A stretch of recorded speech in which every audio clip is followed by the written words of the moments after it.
Hello, everyone. Welcome. We will get started in just a moment.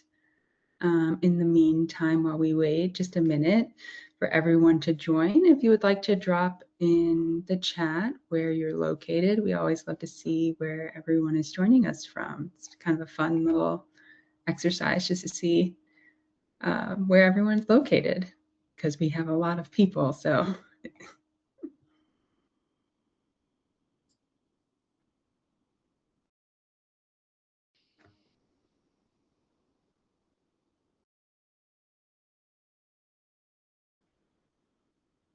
I'm going to give it just a little bit more time. And then we'll get started. We've got a lot to cover today, so I don't want to take too much time.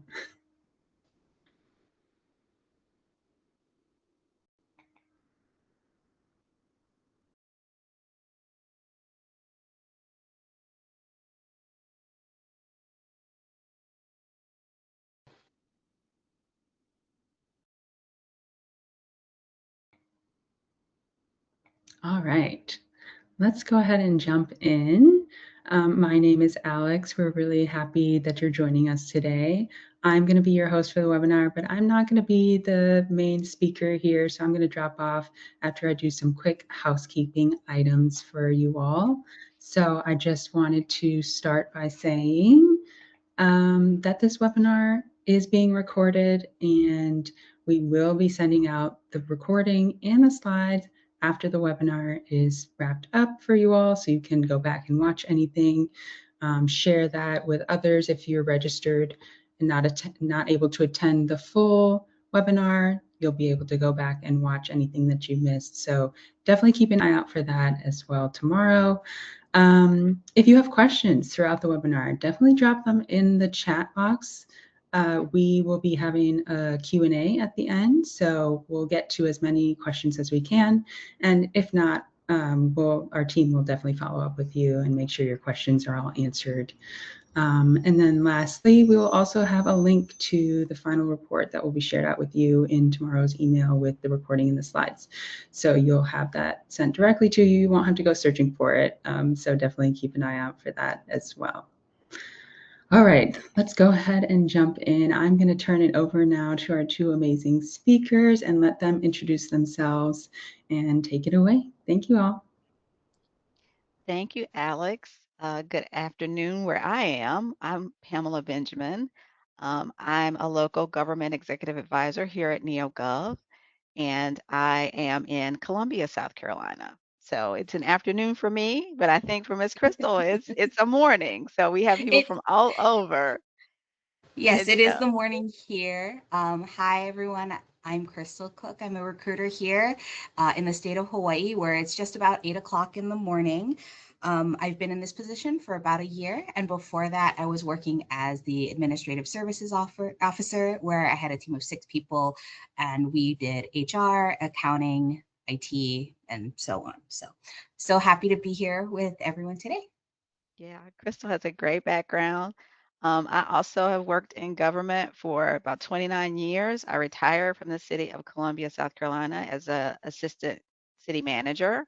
Prior to that, I was HR director for 10 years, and prior to that, I worked for the state for several years. So I've done a lot in the HR space, from talent acquisition to benefits administration to workers' comp to employee relations, you name it, I've done it. And so between Crystal and I, we've got a wealth of knowledge in the HR space, and we are so very happy to be here to have this discussion about the top 5 trends that we've seen in our public sector survey that we've done in this year in 2026.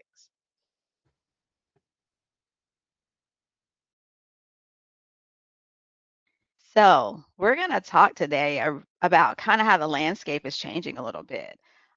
There's kind of a new operating era for public sector that we are seeing, and our top 5 public sector HR trends of 2026 survey gave us some insight into what those trends were, what these trends mean to your agency, and how we're going to get into depth with each trend. And then we're going to also give you some things that you can use from the report that Alex talked about earlier to try and make some changes within your organization and move it forward as 2026 continues to progress. So we're going to get into all of that while we're in this webinar, and we're really excited about what we're going to talk about. So, like I said before, there's really a new operating era that's going on out there, and it's not just a phase. Some issues that we're seeing that are very prominent out there are workforce shortages. They're no longer temporary, and now they're more permanent. And how do we navigate around those things?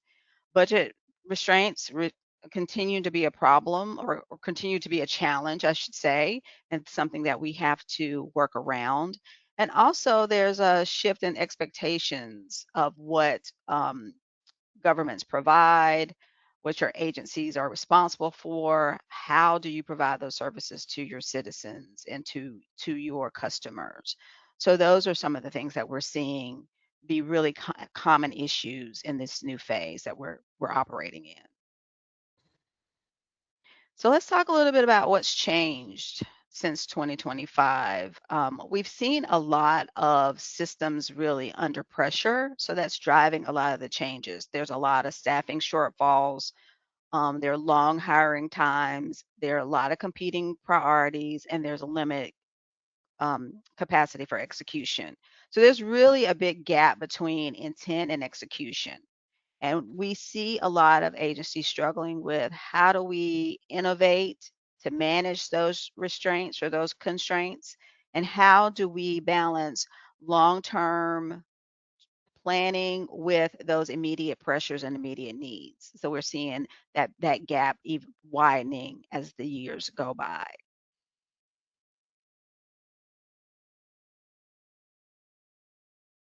So let's talk a little bit about the survey. Let's get into it and what we heard. So the survey, luckily for us, we had over 4,000 respondents to the survey. And also, luckily for us, it was a real mix of HR leadership, practitioners, city managers, county administrators, IT people. It was a very wide, broad spectrum of people who participated in the survey, in local, county, and state agencies, which gives us a good perspective of what's going on out there. So it wasn't just a small group of people, it was a big cross-sectional group that gave us a lot of good information about what these trends are telling us and what information that we're seeing out there. So while we're on the webinar, we're gonna try to explore these trends. And the trends are based around these 5 areas. These are our 5 trends that we saw. Hiring, how people are dealing with that, with staffing shortages, how people are handling retention and turnover. We saw a lot in the survey about operational efficiency, retirements and succession planning, and of course, our biggest 2 letters that everybody's talking about, AI and technology adaptation, and what they all mean to your agency. So, as you all know, nothing happens in isolation. So, these aren't separate issues. They're really issues that um, they're really issues that are reinforced by each other. So it's kind of they all are compounding on themselves. So that's what we're going to really see as we continue our discussion on these 5 trends. We're going to see how they're impacting one another. So our first trend that we're seeing a lot of is workforce strain, and it's becoming the new normal. So we've always had situations where jobs were hard to fill, and we had vacancies, right? So the data is showing us, though, that 62.5% of the agencies that were surveyed are experiencing some really big shortages. 58% are struggling to find qualified candidates, and 47% cite slow hiring processes as a barrier. So that data is, showing us loud and clear that this isn't a temporary thing, right? We used to have a situation where we'd have 1 or 2 positions that have been, really hard to fill, and we saw shortages there, and we saw them to be hard to fill. But now it's more widespread. Now it's covering multiple departments. Now it's a majority or a lot of our jobs are really being hard to fill throughout our agencies. And so we're seeing that big shift, and we're seeing a real challenge to getting those qualified applicants. And Crystal is here, and she's got a lot of good real life practical examples of how this is impacting her and what they've done to kind of try to deal with some of these things in Hawaii. So, Crystal, can you share some of your thoughts on this particular issue with us? Yeah, definitely. The struggle to find qualified candidates is real, and a big part of that today is that what a qualified candidate is today is different than it was 10 years ago. Mm-hmm. And we anticipate that 10 years from now it's going to be even different.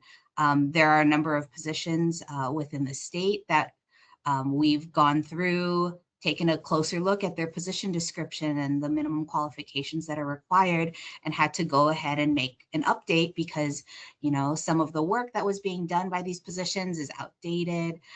Some of the coursework has been updated. The universities have changed their majors are different.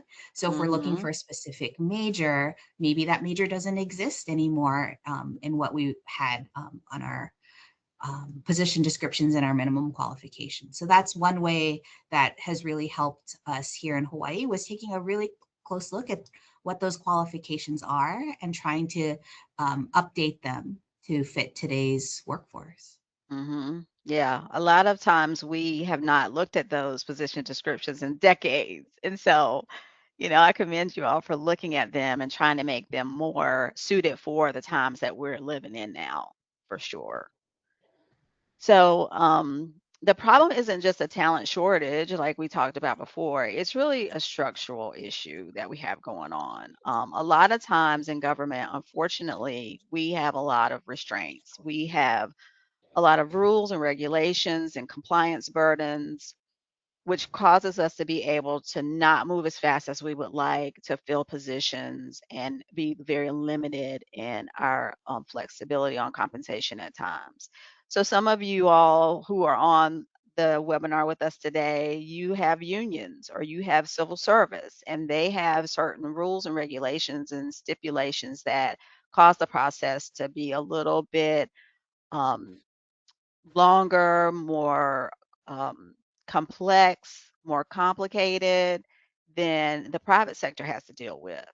And so, although those things are out there to help protect us and make things more fair, they often add extra steps and extra time to that hiring process.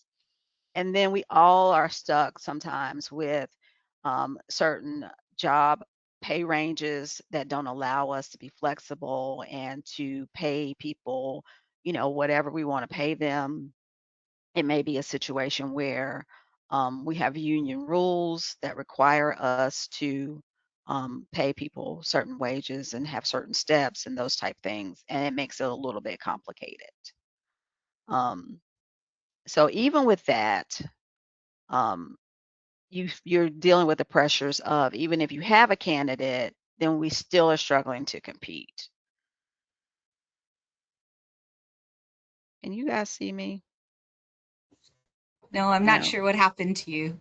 Yeah, I disappeared off camera. That's weird. You gotta love Yep. technology. I'm gonna turn myself off and then turn myself on and see if that helps. So while we're doing that, we're still gonna keep on doing what we gotta do.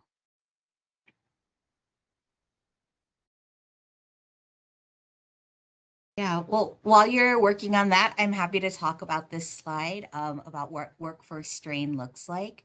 One of the things that we've done here is we've really tried to focus. Oh, you've appeared again! Hooray! I'm magic. Amazing. Continue, Crystal. Go ahead. Yeah, so as you can see here, positions remain open for months. One of the big issues we've had is a number of positions, we have historically high vacancies. So one of them here in Hawaii has been our janitor 2 position. And my team has approached this by doing a targeted event for our janitors, where we had a number of agencies that were hiring come on one day, and we had applicants come and schedule interviews. I think some of them up to 4 interviews in one day, and we managed to fill a number of positions there. Our janitors have been understaffed for some time, even here in our building, where trash pickup has gone from every day to once a week, and things like that. So that's something that we've noticed here as well. And of course, we try to support our janitors where we can, not only in the office but also through finding people that can help them out, work with them. Mm-hmm. Great. That's a great example, Crystal. And I love the way you guys use you had a specific targeted approach to trying to recruit those janitors, and you also even adjusted some of the work so that they weren't able to maybe pick up trash every day, but you guys change it to Mhm. once a week. So we have to be more strategic about how we're dealing with those things, because with your agencies reporting in the survey that nearly 63% of agencies are telling us they have these workplace shortages, and a third of you are reporting that your vacancy rates are over 10%. So you got to be more creative. So with the positions remaining open for months longer, then that puts more strain on the current staff to absorb all that work that's not being done because you don't have enough people. And then that turns into burnout. And then you have retention issues because people feel like they're being overworked and they don't want to continue working with your organization. So a lot of this is really a struggle, and some of it's really out of your control, but there are some things you can do, like Crystal knows did with the janitors. And there are some other ways that we're seeing organizations deal with this particular situation. So one of the things that we're seeing people really take hold of, and we're seeing it really be great for organizations. When you can't compete with salaries or you're losing candidates to the slow process that you're constrained by, you got to be strategic about your branding. And that's what we're seeing people do. And people are attracted to public service for the work. They like to be more, more, some people have more intrinsic reasons why they work. They want to work because it provides them purpose and they want to see how it helps their community. And so there's a real opportunity for us in the public sector to really figure out how to create branding that attracts those people to our organizations to work. And currently, brand messaging is very underutilized. We saw in the survey that 42% of agencies do not have a well defined employer brand, and 33% are not prioritizing their employer branding in 2026. So when you can't compete, you got to do something. And I think brand messaging is one of the ways, one of the tools in your toolbox. So everybody sees a cute little guy on our screen. And Crystal can talk to us about this little guy and how Hawaii is using him for branding messaging. Yeah, definitely. So, everyone meet Pono. Pono was created by a member of our team semi recently. And Pono in Hawaiian means to do the right thing. So, to be Pono is to do the right thing. And he is part of our Ha'aheo heart. So, if you can see behind me, there's our Ha'aheo heart. Ha'aheo is pride in public service. So you can see on my jacket here, Ha'aheo, and there's our state seal. And May is Pride in Public Service Month. So the timing of this is perfect where, state employees are recognized for their work. There are flags flying outside the Capitol right now that say Ha'aheo. And it's really, a message not only to the public that we're proud of the work that we do and about all of the services that the state provides, but also, a message to state workers who a lot of times, as we've been talking about, maybe experiencing burnout, have been working, overtime to get all this work done, that we are proud of what we do and that we're all here together. Yeah, so Pono is on a bunch of our recruiting material. He's kind of our unofficial recruiting mascot. So we're very happy to share him with all of you. Awesome. Awesome. I love it. So Porno is definitely doing the two things we want. We want to keep our current staff engaged and we want to be able to get outside candidates interested in working for us. So people are curious about what's going on in that organization that has that little cute mascot. I love that, Crystal. That's awesome. So that's one of the things that is really under our control to help us improve our employee value proposition, because that's really what we're talking about here. Is the consistency of the employee experience can both be influenced during recruitment and for retention. So another tool in our arsenal is creating organizational culture in our agencies where people want to work. They want to have, like Crystal said, they want to have pride in the organization. How do we increase that EVP or employee value proposition? Based on your responses, some of you are doing a great job. Some of you are saying, if you see that question on our screen, how would you describe your agency's workforce culture? Some of you are getting it right. It's supportive, it's collaborative, it's flexible, it's rewarding. But I see a few of you who, or a few people who responded to the survey who may not be getting it so right in that category. I see micromanaged, disengaged, people feeling burned out. It's a stressful environment, it's outdated. And so we want to talk a little bit more about this and about improving your EVP. So increasing the EVP can result in really increasingly defined by your execution rather than your intent. We all say the right things, but do we do the right things? So are the actions that we're doing, our leadership, our managers, are they reflecting the values that we want to promote in our organizations? So increasing the EVP by offering flexibility where possible, that's one way you can do that. Is it possible that you can change a work schedule to 4 10-hour days and be off the fifth day and still get the work done? Is that something that you should explore in your organization? Can you encourage internal growth and recruit internally? For other jobs within the departments. And a lot of times we have a well, a big group of talent within our organizations that we just don't tap into. So, Crystal, can you share a little bit with us about how you all are doing it, how you all are growing your employees and increasing their employee value proposition? Yeah, definitely. And, really to reinforce that it's defined by execution, not just intent. In some way, that one way that I've found can really affect that is really listening to your staff, seeing what it is that they need and what they're looking for. For example, I had one person who worked under me who was pretty early in his career and he was working in IT, and for him and in IT, those certifications are really essential.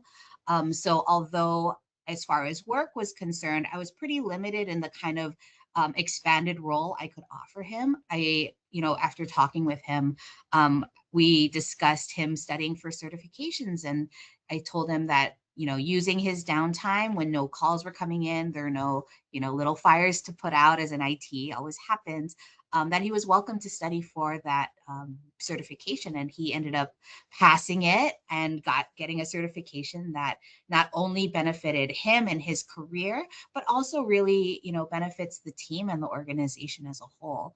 And for him, that was what he needed, which is different than, what other people need. And Hmm.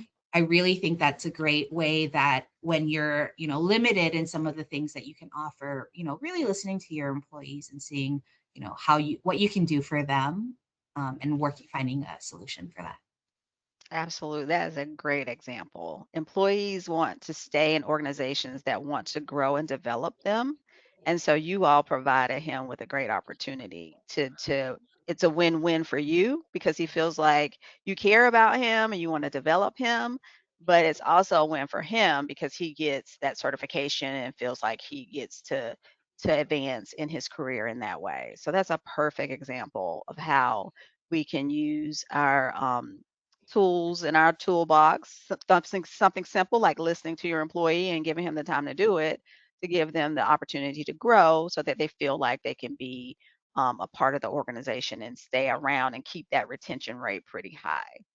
Another big one that we're seeing a lot is the being consistent in the employee experience from department to department, and how we can model that. A lot of times, some in some organizations, people say, "Well, you don't want to work in public works because it's that manager over there is not nice," or "I love working over here in the police department." So you'll see the inconsistencies in the employee experience. So how do we make sure that that is more consistent? How do we make sure that team dynamics, managers, and work the workload contributions are all equalized and that the employee experience is consistent from department to department? Um, we used to think it was just to add more staff would make life easier, right? If I just had one more employee to do the job, it would be easier. But we're finding with the workforce strain that we're not getting that one more employee. So how do we shift our mindset from just thinking the numbers to how can we be more efficient?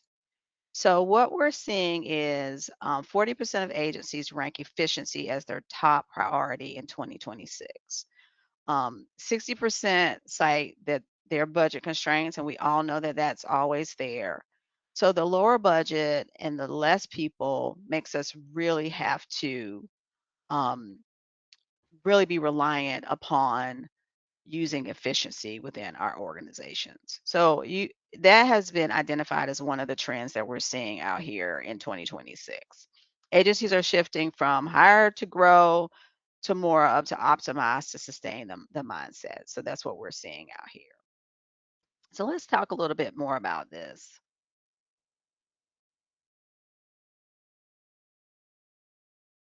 So we've all known that there's a need for efficiency, but there's a transparency between knowing versus doing. Only 23% of agencies are consistently using data. 63% of agencies spend over 10% of their time on long-term strategy, or less than 10% of their time on long-term strategy, and 40% rate operational efficiency as average or poor. So many of us are not consistently using data. Many of us may not even be able to get the data to help us be more efficient and plan for the future. Some of us need to look at some of our workflows and reevaluate not so much what we're doing, but how we're doing it. So I'd like to hear from Crystal and hear a little bit about what the state of Hawaii is doing in this Yeah, for area of sure. efficiency. Well, and the increasing use of data in the workforce is another one of those aspects of what the HR profession entails that, maybe 10, 20 years ago wasn't as much of a priority. So that's another example of how the landscape is shifting for HR staff and for us moving forward. I know on our team, when we're doing recruiting, we're using data to look at not only what positions have high vacancies, but also, why are people who apply not following up with an interview? What's that percentage look like? Can we look at, what kind of data can we pull from these applications to indicate perhaps are there different demographics that we need to target more? Mm-hmm. Do we need to increase our advertising in a certain way? We ask people who come to our events, hey, how did you hear about our event? Is our Facebook marketing more, reaching more people than Instagram? These are all kinds Mm-hmm. of ways that we can look at our data and see, how can we be more effective with limited resources. Definitely. I like the way you guys are trying to dig down and get to the core of it. And let's talk about that even more. So where efficiency gets hard is when you don't have the data, like we said. when there are lack of standardization, there are fragmented workflows, and there's limited data visibility, like we just talked about. Um, so in the survey, we heard a lot of people talk about how they would like to see they have more opportunities for efficiency improvement in certain areas, in training and development, in communication, workflows and approvals, recruiting and hiring is a big one out there. So lack of alignment across leadership is some things that we heard cited by the respondents to the survey, where they don't see leadership is telling them they want these things and they want to do that, but then what the people are doing underneath them to make that possible is not lining up. And we've identified issues, but we're not acting on them. Or there's so many competing priorities that people don't know which way to turn and don't know what to do first. So how do we work on that? It may be hard to find efficiencies in all departments, but we can certainly create some in HR. And I know Crystal and the state of Hawaii is doing a lot of that. The biggest part of any organization is your staff, and how we handle our staffing and our employee populations, how we handle their onboarding and offboarding and the recruitment and the attracting of those employees is really key to finding we can really find some great efficiencies within the HR arena. And so the state of South Carolina, the state of Hawaii is a great example of how they're using some of these standardizations and some of these tools to be more efficient. So Crystal, share with us a little bit Yeah. about what you guys are doing. Yeah, so we have moved to using our the NEOGOV onboarding platform. And what's been really interesting about it is it really has, streamlined our onboarding process across departments. So many departments have their own separate forms, separate processes for onboarding, but at the end of the day, so many of them are, the same across. Everybody is using the same I-9 form, for example. And what I've really found is there is an investment of time to train everybody to get everything set up in the onboarding system. But once it's set, it's really made a big difference in onboarding across the state. Good, good. And like Crystal said, you can still configure it to work to meet the needs of different departments, but if you can get some of the main things standardized, you will see the efficiencies in those processes. And it makes it a much better experience for people who come to work for the state of Hawaii. So I love that you guys are doing that. So that's really important. So efficiency is the second one. The third thing that we're really seeing in our surveys is retention is a big issue, and retention is harder to stabilize in our organizations. And this trend we're seeing all over the place, and it's hard to keep people, and it's hard to keep really good people in our organizations. So what's causing this turnover? Why are we seeing a lot of turnover in our organizations? So public sector agencies may not be able to compete with higher salaries or a wave of retirements. We're seeing a gray wave, as people have called it, where people are leaving government employment. But we can create an environment where managers can be more successful. So one of the things that we're seeing, and we'll talk about that a little more in a second. So the top reasons why employees are leaving is for higher pay, like I just said, retirements, and one of the big ones is poor management. And so two of these you can't really control, right? People are going to retire when they feel that that's best for their life to move on to other things. And then you may not be able to compete with private companies for the compensation. They may pay more, but you do have the ability to affect how well your managers are managing their people. So in the survey, you can see the top reasons why employees leave. Like I said, higher pay, retirement, career change, personal reasons, but poor management is a big one. 24% said they left for poor management. And so how do we handle that? Because that is something that we obviously can control in our organizations. I don't think any manager wakes up in the morning and says, I'm going to be a lousy manager today. Often they are undeveloped and they're often unsupported. And so we're going to dig a little deeper into this situation. So we know that managers are overloaded. There's a lack of time to lead and coach. So they're struggling to please everybody and they have no time to develop into the role. Sometimes we make our practitioners who are great at doing a job, we turn them into managers where that requires a totally different skill set. And we don't provide them with the tools in their toolbox to be able to be successful in their new roles.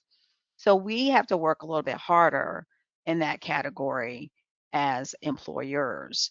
How do we prepare our managers? How do we make them better? So managers impact team culture differently in the same agency. You can have one, like I said before, people love working in the police department, but they don't like working in public works. And a lot has to do with the managers. I've often said that people don't leave organizations, people leave managers. And so, how do we invest in making our managers better at doing their jobs? How do we spend time with developing them? Do we provide them courses for them to go to?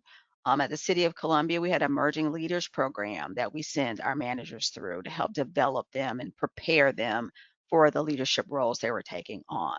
So we see that happening a lot in our agencies, and the data reflects that in the survey. Um, we also need to make sure that, like I said before, the day-to-day experience of all our employees in our different departments are consistent. So you see more and more agencies are using wellness initiatives. They're investing in different programs, whether it be mental health support or even legal aid, or how do you put together a budget, things that are going to help employees in their personal lives be better employees at work. But many agencies are doing that, but the programs don't equal the impact. And a lot of that has to do with managers and how managers support the programs, how managers encourage their employees to participate in the programs. It can't be just programs for program's sake. They have to be supported from leadership down in order to be most impactful for our employees. Sometimes it's the managers don't even share that the programs exist to their employees.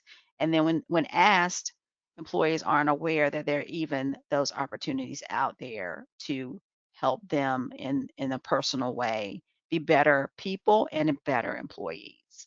So how do we minimize the difference in culture and difference in employee experience from one department to the next department? That is a real opportunity for organizations to do a little bit better job. So like I said, improving workplace culture is the top retention strategy that agencies are using.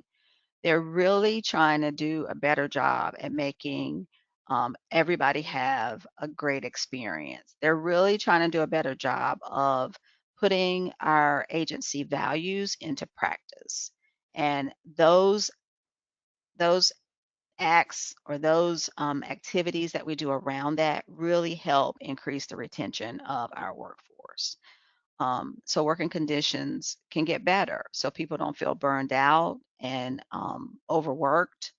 And so that people feel like they're being heard and they are being appreciated. So we got to make sure that we do all that we can to improve our workforce culture in our organizations because it is one of our main retention strategies. So it's very important. So the fourth trend that we saw is retirement risk is rising. And in my experience, uh, agencies really struggle with succession planning. And I think that's seen in the data in the survey. 69% of agencies expect significant retirements in the next 5 years. Only 14% are prioritizing succession planning, and 27% have no formal transfer process. And so we have these situations where everybody knows Johnny's been working for our organization for 40 years, but we still have not trained adequate replacement an adequate replacement or replacements for Johnny. And we saw some of that in the survey. A lot of you are expecting to see a lot of people retire in the next 5 years. So, what are we doing to make sure that we are preparing people for that? Training is often focused on the immediate needs and not on future alignments because we have so much going on day to day that we don't feel like we have the opportunity to do now knowledge transfer from one person to other individuals in order to have a better approach to dealing with these retirements. So when individuals leave, we lose that knowledge, we lose relationships, and we lose context. And that is really, really hard to replace in organizations.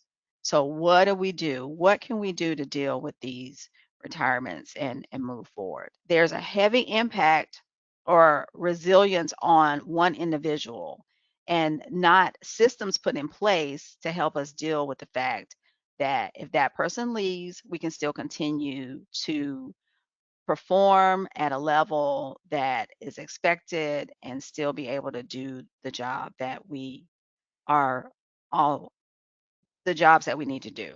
So, Crystal, what has been your experience with dealing with this reliance on an individual and this the the the pressure when people retire? Yeah, I'm a huge fan of cross training. Even when somebody, is the expert on something, I'm a huge fan of making sure that everybody else on the team at least has an understanding of what's happening. So, for example, we just have really been leaning heavily into attract, and I've been kind of managing a lot of our use of the product, sending out campaigns and stuff. But definitely, I've been making SOPs on like how to send out a campaign, how to create pools, and those kinds of things, so that if something were to happen, if I were to leave, I actually was just out for 6 weeks, that my team could continue the work while I was gone. So definitely, cross training, SOPs, and not assuming that everyone's going to be around forever, because Mm-hmm. I think that's something that in government, especially with so many civil service employees who've been around. One of my coworkers is getting recognized next week for 30 years Right. in our organization. We have this assumption that, yeah, they're going to be here forever. But, at the end of the day, that's not true. No one's going to be here forever. So, starting off from the idea of how can we plan ahead now and make that part of our day to day, instead of panicking, oh no, someone is Mm-hmm. retiring coming up, Mm-hmm. because there is so much that you can't really document, all those soft skills, all that institutional knowledge that people have, that you can't really document. And that's something that gets lost when people leave. But as much as you can, get everything down on paper, in a place where everybody knows where to access it, is makes a big difference. Yeah, yeah. And I like, Crystal, how you're working on preparing people to be able to use a tract if you're no longer there. So Mhm. we have to be figuring out how do we do that, not just for retirements, but how do we do that for all of our positions? How do we standardize things? How do we document things? How do we create processes that, regardless of who's sitting in that seat, people are still able to carry on if that person is no longer with your organization? And so I think that creating those processes like you all are doing, looking at the work, figuring out how to be more strategic and standardize that and be more prepared and plan for the loss of an individual. And so in a way so that it doesn't impact the whole organization. So that's great. Great example. So the last trend was AI experimentation is outpacing readiness. So we're seeing a lot of AI out here. 21% of employees are actively using AI. And most of them are using it for data analysis, internal and external communication, and automation. Um, and a lot of people are saying that it takes the administrative load off and allowing them to do more strategic things. So our employees are using AI, whether we know it or not, or whether we want to acknowledge it or not. So why aren't we preparing our employees to use that tool to the best in the best way possible? So a lot of us are looking at AI governance, but it is lagging in our agencies. Only 28% of agencies have policies around AI, and 24%, only 24% have provided training to employees. So the real concerns are accuracy and security. That's what we're seeing in the data from the survey.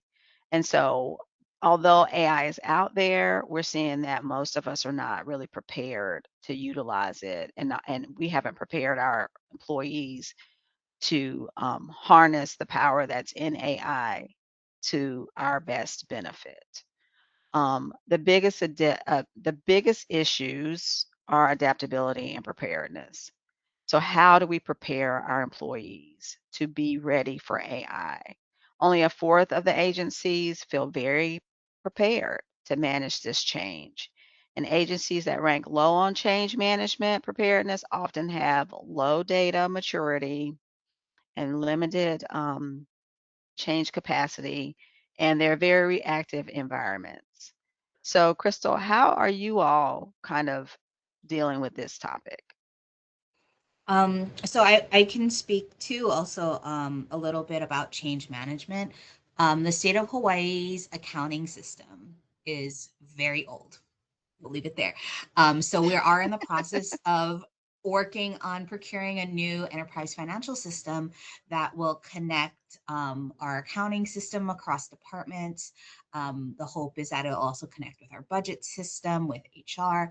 And this is our, I think, third or fourth go around to try to get this project going. And there's been a lot of feelings about this, but I think something that's been really wonderful that we've really been leaning into is change management. You know, getting people prepared for what is coming. No one likes the current accounting system. It's outdated. It doesn't do what we need it to do. But um, having the change management work done, you know, it does feel again like it's an investment. It's an investment of time, of effort, of emotional energy. You know, Mhm. people have been using the same system for literal decades, unchanging. And so, you know, leaning into change management will help us as an organization not only be prepared for our new accounting system when it comes, but also as we talked about here, our AI, our changing workforce, our change, like everything is changing. It feels more and more rapidly every day. So I think having that change management work done and investment in time for your staff is going to be huge for AI Mhm. and for everything else. I love that. Change management is so critical. Nobody likes change, and so that you all are kind of preparing people for the change, I think that is, I just kudos to you for that because that's the biggest part of it is changing people's mindsets in order to accept the new systems. And so we want to make sure that we do those change management activities before. So that's great. Good job. I think that's wonderful. A lot of our agencies should spend more time on change management than we do in order to prepare people for things that are coming around the bend. So, what do all these trends mean to your agency? And how can you be prepared for some of these or deal with some of these? So, as we said before, the cycle of constraint is self reinforcing. We've got workforce strain, then we have more efficiency pressure. Then with efficiency, we see impacts on retention. Low retention then reduces capacity. We've got retirements that affect that capacity as well, which magnifies our readiness gap for when those people retire. And then our readiness gap being so wide, then it affects the strain that's on our workforce. And it's just a continuous cycle that keeps building on each other. And constraints limit agencies' ability to fully execute meaningful initiatives. So when you have all of that going on, you're less likely to do those big innovative changes that you need to do, and you're less likely to do the best work that you can. So a big part of what we have to do is to break the mindset. And Crystal just gave us a big example of that. Crystal, you have any other thoughts on shifting the mindset? I'm a big proponent of the growth mindset. I am a parent of a preschooler, and it's been a big um, challenge, but also like the great joy of my life. Hmm. To teach him about having a growth mindset where he feels like he can always grow. And I feel like Hmm. that's something that's so true with government. I used to work for another really large, very old institution, and we always used to joke that big it takes a long time to move ships, Yeah. right? Big ships. Yeah. And government is the biggest ship. But I think that we're letting ourselves down if we think that we can't move it, you know? That's right. And if you don't try, it's not going to happen. Exactly. Exactly. It government is a big ship. That's a good analogy. I love that, Crystal. So ultimately the challenges facing public sector HR in 2026 are the result of operating within conditions that require constant balance between immediate demands and long-term goals, between available resources and expected outcomes. And the agencies that understand and actively manage that balance are better positioned to navigate these conditions and build a more resilient workforce to serve their communities. So you gotta make progress by being strategic about what you focus on first, building that momentum, and making checking off those wins. And as the more wins you have, the bigger challenges you can take on, and the more your agency moves in the right direction. You don't need to fix everything. Just start strategically with the first things that seem the most important. Focus on what matters and have the right systems and data in place in order to move those workflows and those processes forward. So all of those things are definitely possible. So, this has been a great discussion with you, Crystal. How can your agency get started with making some of these changes and dealing with these 5 trends that we identified in this webinar? The first thing you can do is download the report. Like Crystal said, you're going to get an email with the report. So you can download it. You can see some of the actionable strategies to help you tackle some of these big trends and have some meaningful steps forward. And you can also share it with your leadership and start some internal conversations. Oftentimes, we just don't even talk about it. We don't sit down, we don't have the conversations, and we don't um, put our heads together and think about how we can tackle these big issues all together.